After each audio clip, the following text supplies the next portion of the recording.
So, lesson 3 is all about Mendelian genetics. So, sa lesson na to, i-discuss dito yung mga concept or idea ni Gregor Mendel, yung father of genetics, about inheritance and heredity. So, ano nga ba yung naging experiment niya para ma-discover or ano yung ambag nun sa pag-discover ng basic principles ng heredity. So, itong Mendelian genetics, pasok pa siya under ng lesson 2 or under ng cell cycle. Since para siyang process. After ng cell cycle, ito yung parang karugtong niya.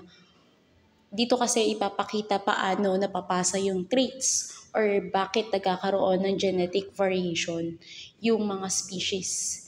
So, under yun ng Mendelian genetics. Then after nyan is yung non-Mendelian genetics. So saan, i-discuss naman doon ano ba yung iba pang ideas about heredity and inheritance.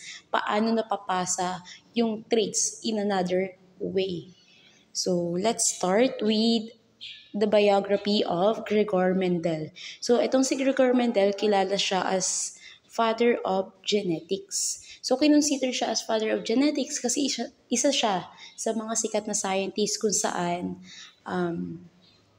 naging foundation yung discovery niya or naging foundation yung ginawa niyang experiment sa konsepto ng heredity and inheritance. So napakalaki ng ambag niya. That's why kinonsider siya as father of genetics. So he is an Austrian scientist, also a teacher, and Augustinian prelate. So when we say prelate, it is somehow related to the word priest or pari who live in the 1800s. So itong si Gregor Mendel, since isa siyang priest, so nakatira siya sa kumbento.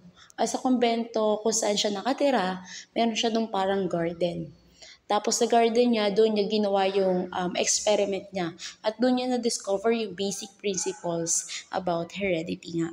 So he discovered the basic principles of heredity through experiments with pea plants long before the discovery of DNA and genes. So hindi pa man na-discover yung DNA at genes. So itong si Gregor Mendel is he able to discover the basic principles of heredity. Gamit nga lang yung mga peas na tanim niya. So meron kasi siyang ginawang experiment doon. Inobserve niya yung mga traits ng mga peas na yun, then ginawa niya ng conclusion. Ang ginawa kasi ni Gregor Mendel is pinag-breed niya yung different species of peas, and by doing that, na-discover niya paano ba or ano ba yung way paano napapasa yung traits ng isang species sa kanyang mga offspring. So parang naging ganon yung ikot ng experiment ni Gregor Mendel. So later, mamaya mayroon ako ipapanood na video sa inyo, ano nga ba yung naging experiment ni Mendel. So paano niya nga ba or bakit niya nga ba ginawa yung experiment na yun. So ito kasi si Gregor Mendel, curious siya paano natin napapasa or paano natin nakukuha yung mga traits ng parents natin. So gusto niya mapag-aralan yun. Gusto niya ma-discover ano ba yung mga factors na kailangan or ano yung mga factors na nakaka-apekto para mamana natin yung gantong trait, tapos yung trait ng nanay natin, ng tatay natin, ganyan. At gusto niya rin malaman bakit merong genetic variation na tinatawag. So when we say genetic variation kasi, ito yung pagkakaiba-iba natin ng physical characteristics though nagmula tayo sa same species. Tulad na lang sa family natin, 'di ba? Nagmula lang naman tayo sa isang nanay at sa isang tatay ko sa isang family. Pero hindi natin kamukha yung mga kapatid natin. So gusto niyang malaman bakit bakit ganun yung cases natin or ganun yung nangyayari sa atin. Kahit na nagmula tayo sa same species or same ng parents, pero magkaiba tayo sa mga kapatid natin ng physical characteristics. So yun yung naging parang nag-drive sa kanya para gawin yung experiment sa pea plants. So sa module nyo, meron dyang different characteristics na inobserve si Mendel. Seed color, seed shape, so marami yun. Nasa table yun, nakasummarize. So yun yung mga traits na inobserve niya sa mga peas na ginawa niya ng experiment. Pero ang focus kasi ng video na ipapakita ko sa inyo is yung seed color. So mag-focus lang tayo muna sa isang characteristics para malaman natin ano ba yung naging takbo or ano ba yun or paano niya nagamit yung experiment niya as a foundation of the concept of Mendelian genetics.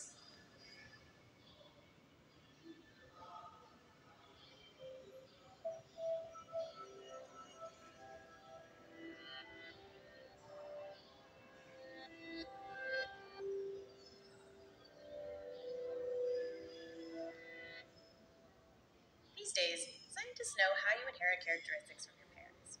They're able to calculate probabilities of having a specific trait or getting a genetic disease according to the information they have from the parents and the family history.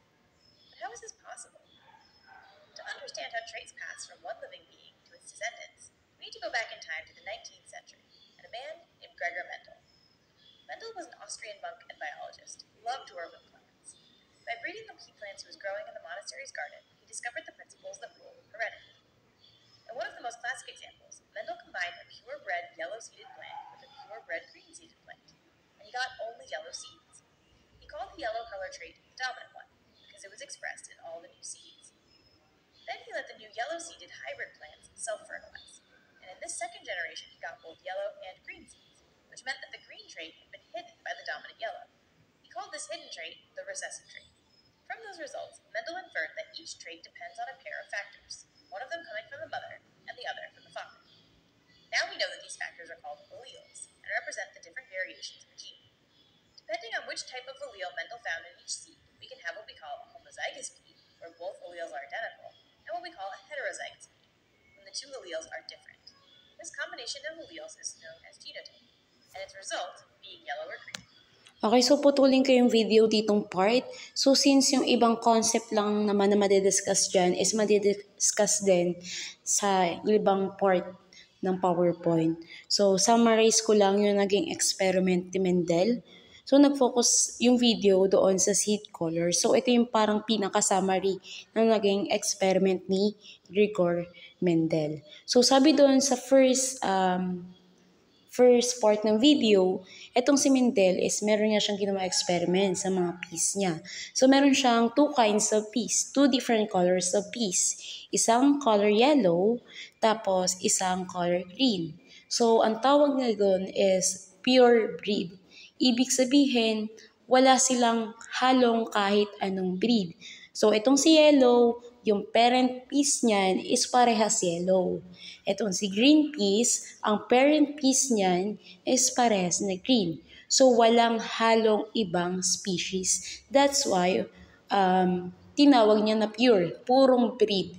So itong dalawang pure breed niya, pinag-combine niya or pinag-breed niya, pinagsama niya yung dalawang magkaibang color or dalawang magkaibang species. Nung pinag-combine niya itong dalawa, ang lumabas na anak nila is color yellow. So walang kahit isang color green. Puro yellow lang yung naging result. So yung naging result ng dalawang pure breeds na pinagsama is tinawag niyang hybrids. So, sure naman ako alam niyo yung word na hybrids. So, pag sinabi nating hybrids, ito yung result from breeding two different species. So, itong hybrids na tinatawag is under sila ng tinatawag natin na filial 1 or F1 generation. So, bakit puro yellow lang? So, meron kasi tayong tinatawag na dominant trait.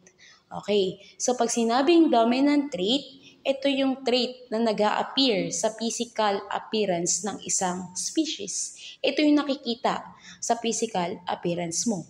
So those are dominant traits. Kung ano yung nakikita mo sa itsura mo, so those are dominant traits. So dito sa case na to, between yellow at green, ang dominant is yung yellow. That's why yung anak nila is puro yellow. Okay, so bigay ako ng another example ng dominant traits. For example, yung tatay mo is brown eyes, tapos nanay mo is blue eyes. Sabihin natin, yung dominant doon is yung brown eyes. So since dominant si brown eyes, yung mag-a-appear sa physical appearance mo is brown eyes. Ikaw na anak nila, ang mag-a-appear sa'yo is yung color brown eyes. Kasi yun yung dominant. So yun yung naging first part ng crossbreeding or hybrids. Okay? Tapos, itong si hybrid, na mula kay yellow at green, pinag-combine niya or pinag-breed niya sa another hybrid, sa another yellow. So, itong yellow na to, hybrid din siya. Under din siya ng F1 generation. So, ang ginawa ni Mendel, yon pinag-breed yung dalawang hybrids. Tapos, yung naging result nila is merong yellow at merong green. So, even though pareha silang color yellow, nagkaroon pa rin sila ng green na anak. So, saan galing yung green? Okay, so meron kasi tayong tinatawag na recessive traits. So, pag sinabing recessive traits, ito yung hidden traits. Ito yung traits na nasa gene natin pero hindi nag-a-appear sa physical appearance natin. Okay, balik tayo sa example ko kanina na si tatay brown eyes, si nanay blue eyes. Okay, since yung dominant sa'yo is yung brown eyes, so since yung dominant is brown eyes, so yung mag-appear sa physical appearance mo is brown eyes. But kahit na brown eyes yung nag-appear sa physical appearance mo, meron ka pa rin or dala-dala mo pa rin yung traits na blue eyes. Pero nasa genes mo lang siya. Hidden traits. So, etong hidden traits na to, usually mag-a-appear lang yan sa next generation or sa mga magiging anak mo kapag napasa mo na yung genes mo. So, that is recessive traits. Okay? So, the difference between dominant and recessive, dominant nakikita sa physical appearance, recessive naman is hidden traits or nakatagong traits lang nasa gene natin at hindi na nag-a-appear sa physical appearance natin. So that is the summary of the Mendel's P-Plants experiment. Okay. So, by the way, ito palang pinaka-last generation, yung combination of two hybrids is tinawag niya na F2 or filial 2 generation. So, ayun yung parang naging takbo ng experiment ni Mendel. So, marami pa siyang characteristics na in-observe, hindi lang po seed color. So, ayun. So, ito yung naging first hypothesis niya based on sa experiment. So, sabi niya, in each organisms, there is a pair of factors which controls the appearance of a particular trait. Okay, so meron daw pong pair of factors na nakaka-apekto or kumokontrol sa appearance ng isang tao. So, balikan muna natin yung discussion natin last time. So, last time, I discussed about the genes. Diba, alam naman natin, pag sinabing genes, ito yung nagdadala ng traits ng isang tao. So, kung i-connect natin siya doon kay Mendel na experiment, meron tayong dalawang genes doon. Or, under ng genes na yon, meron tayong dalawang traits, the yellow and the green one. So, hindi naman pwedeng dalawa yun mag-a-appear kasi diba nga doon sa experiment ni Mendel, isa lang yung nag-appear. Ibig sabihin, may kumokontrol doon. May kumokontrol na pair of factors doon. At tinawag niya nga yun na alleles. Okay, so when we say alleles, a forms of same gene with small differences in their DNA structure. So, same gene. Pero merong konting pagkakaiba sa DNA structure. So, differentiate ko muna yung gene tapos alleles. Kasi usually, nalilito tayo. Ano ba si genes? Ano ba si alleles? So, when we say genes kasi, ito yung mga traits na dala natin. The eye color, the height, skin color, skin texture, hair color. So, those are the traits na dala-dala ni gene. So, ano si alleles? Ito yung parang variation or ito yung parang kinds ng genes or traits sa genes natin. Like for example, ang genes natin is eye color. So, that is a gene. Ano yung alleles? So, since eye color yung gene, so yung alleles natin is pwedeng brown eyes, blue eyes, green eyes. So, yun, different colors of eyes.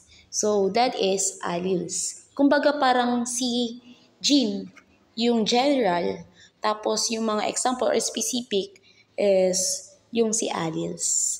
Okay, another example. Kunwari yung genes is height. So we only have two alleles. Isang tall, isang short. So yun yung pagkakaiba ni genes at ni alleles. So alleles, same gene, but merong pagkakaiba or pagkakaiba sa DNA structure. Kaya nagkakaroon ng variation. So, etong alleles, it is a pair of factors na kumokontrol sa appearance ng isang tao. So, bakit pair? Yung isang alleles galing sa nanay mo, yung isang alleles galing sa tatay mo. Okay, so these alleles are described as either dominant or recessive. So yung mga alleles natin, pwede siyang dominant or recessive. So sabi ko na nga yung pagkakaiba ng dalawa. So when we say dominant, ito yung nakikita sa physical appearance. But when we say recessive, ito yung nasa genes or hidden traits ng isang tao. So, ito yung pwede nating gamitin parang symbol for a dominant allele and recessive allele. Kunwari, itong letter B na capital tapos small letter p is a gene for a specific trait. So, itong si capital letter B, always remember, it is a dominant allele. The small letter b, it is a recessive allele. Okay, so tandaan po na kapag capital letter, dominant, small letter, recessive. Always in pair. Kailangan may kapartner sila. Kasi tulad yung sabi ko, galing sila sa nanay at tatay nyo. Isa sa nanay mo, isa sa tatay mo. Para maging isang buong traits po yan or isang buong gene for a certain trait. So, traits can be described by genotype and phenotype. So, meron tayong parang two forms of traits. Pwedeng ma-describe yung traits natin in two forms. So, pwedeng genotype, tapos isa phenotype. So, when we say genotype, it is a combination of alleles that they possess for a specific gene. So, madali lang tandaan si genotype. Pag sinabi kong genotype, combination of alleles. Sabihin, dalawang alleles or mga letters lang po yung sasabihin. So, meron tayong 3 types of genotype. Dalawang capital letter B na tinatawag na homozygous dominant, isang capital letter B at isang small letter b na tinatawag nating heterozygous, dalawang small letter b na tinatawag nating homozygous recessive. Okay, dito tayo capital letter B, dalawa. So, tinawag siyang homozygous kasi magkamukha. Diba when we say homo, magkamukha o iisa lang na itsura. So, homozygous dominant kasi parehas capital letter. So, homozygous dominant. So, when we say homozygous dominant, automatic, dalawang magkamukhang capital letter. Then, heterozygous, madali siyang tandaan when we say hetero, magkaiba. Kaya nga dito, yung alleles niya, isang capital letter B, isang small letter b. Then, lastly, homozygous recessive. So, homozygous kasi magkamukha. Parehas small letter, parehas letter B. So, homozygous. So, recessive kasi parehas small letter. So, that is homozygous recessive. So, tandaan din po itong tatlo at yung pagkakaiba nila. Then, next one is yung phenotype. So, when we say phenotype, it is a combination of their observable traits or characteristics. So, ito na yung tumutukoy sa physical appearance. So, we have tall, white, round, curly. Pwede diyang mga fur color, eye color, brown and blue eyes, tall, short. So, those are traits or characteristics na makikita natin sa isang tao. So, that is phenotype. So, madali lang tandaan, diba? Genotype, puro alleles, combination of letters. While phenotype, ito yung mga characteristics na makikita natin sa isang tao.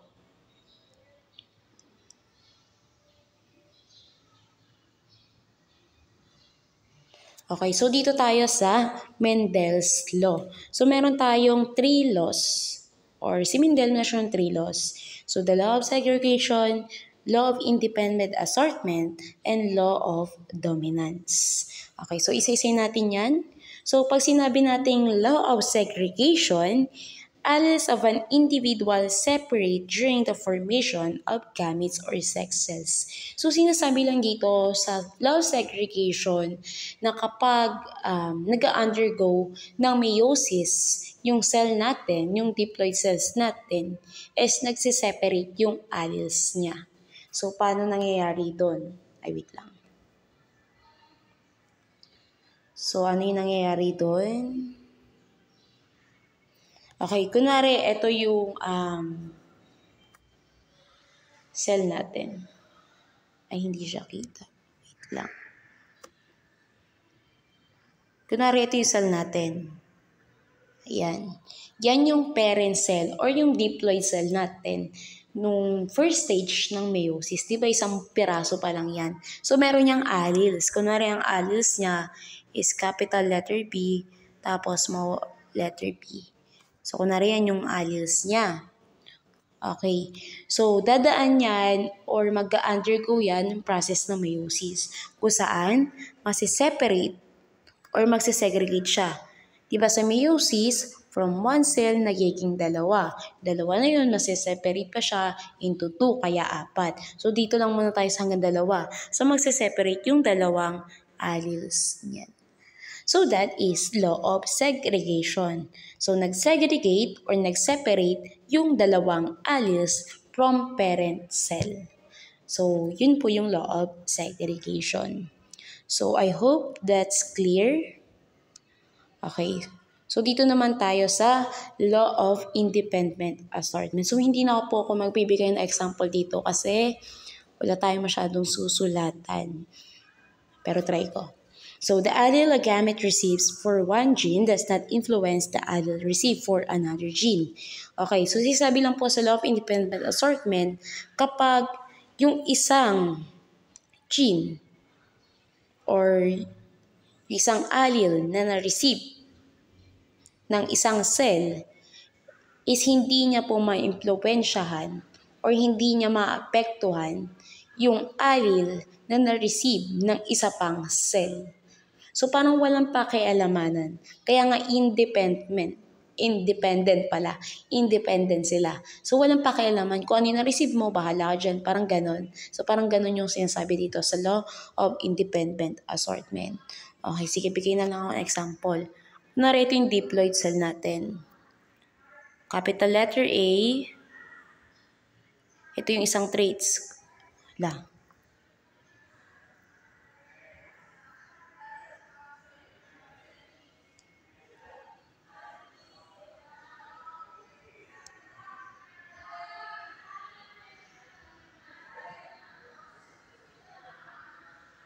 Okay, ayaw.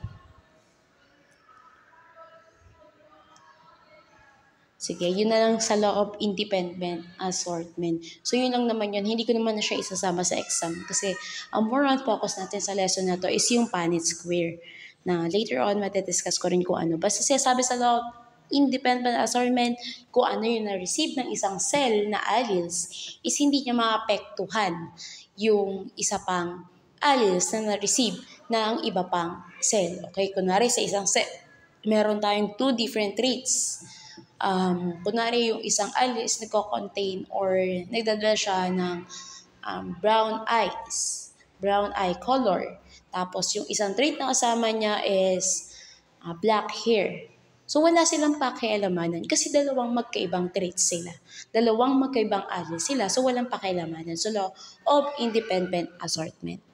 So that's it.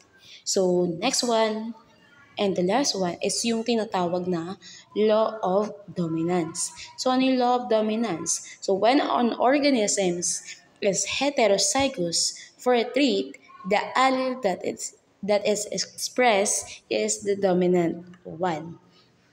Okay, so dito po sa law of dominance sinasabi na kapag isa kang heterozygous, ibig sabihin, kapag nagko-contain ka ng 2 different alleles, automatic ang ma-express sa'yo is yung dominant traits. Okay, ito yung pinaka-summary ng law of dominance. Kapag homozygous, dominant ka, dominant yung ma-express sa'yo. Like for example, wait lang, kailangan ko magsulat. Okay, like for example, yung capital letter B is for blue eyes. Kunwari, blue eyes. Then, yung small letter B is para naman sa, brown eyes na lang. So, kunwari dominant si blue. Okay. So, kung isa kang homozygous dominant or nagko-contain ka ng dalawang capital letter B, always dominant yung mag-a-appear sa'yo. So, bakit dominant? Kasi dominant yung alleles mo. Dominant yung dala-dala mong alleles or carrier ka ng tinatawag nating dominant traits. So, meaning, ang eye color mo is color blue. Kasi dominant traits ka yung mag-a-appear sa'yo or may express sa physical characteristics mo. So, next one, kapag homozygous recessive ka. So, since homozygous recessive at hindi ka nagdadala ng dominant traits or dominant alleles, ang may express mo is yung recessive traits. So, ibig sabihin, color brown yung eyes mo. And lastly, kapag heterozygous ka, isang capital letter B, isang small letter b, since nagdadala ka ng dominant traits, ibig sabihin, ang may express sa'yo is yung dominant traits. So, color blue yung eyes mo. So, yun yung sinasabi sa law of dominance. Basta nagdadala ka ng dominant alleles, always na may express sa'yo is yung dominant traits. So, that's the end. Okay, so dito, sample problem. Okay, so in dogs, the gene for fur color has two alleles. The dominant allele, or capital letter F, codes for gray fur, and the recessive alleles codes for black fur. Determine the possible offspring of a heterozygous female dog and homozygous recessive male dog. Okay, so sinasabi lang dito sa sample problem, ano ba yung mga possible offspring kapag nagsama yung two different dogs. Isang color gray yung fur, isang color black yung fur. So, ano yung mga possible color ng anak nila? So, paano natin malalaman yung possible color ng anak nila? So, gagamit po tayo ng tinatawag natin na Punnett square. So, it is a table in which all of the possible outcomes for a genetic cross between two individuals with known genotypes are given. So, itong Punnett square is ginagamit natin siya para ma-determine ano yung mga possible offspring ng dalawang species.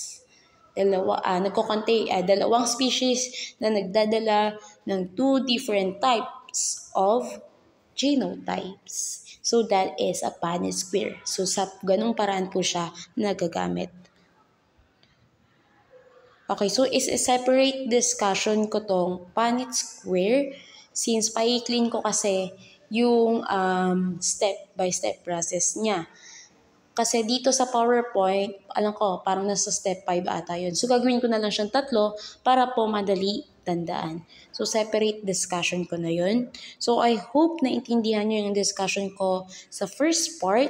Then, sa second part po, doon ko na i-discuss paano natin magamit si Punnett square at ano ba yung mga non-Mendelian inheritance.